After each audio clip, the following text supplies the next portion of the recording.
Hello everybody, welcome back. Today as well we have got you another video. In this video I'll show you how you can simply go ahead and add a Visa gift card to Roblox. But before that, please do make sure to like our video, subscribe our channel, and yes, without any further delay we will simply start our video.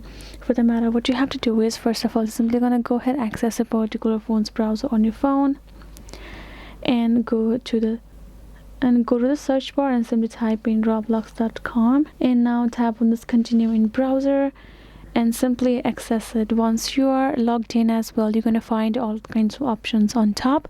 Now tap on this Roblox, this currency, and tap on this buy Roblox over here. And now you're going to choose a particular Roblox and amount that you would like to spend. Let's say that if this is the one, we're going to tap on this amount beside in the green box.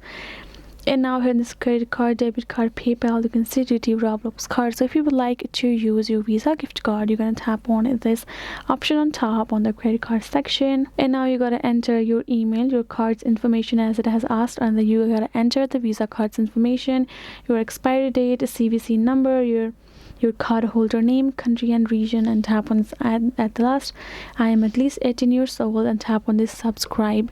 That way you will be able to use your Visa gift card for the purchase on Roblox just likewise. So that is simply the way for you to do so. Hope this video was helpful to you all. Thank you so much for watching, and yes, I'll see you guys in our next video.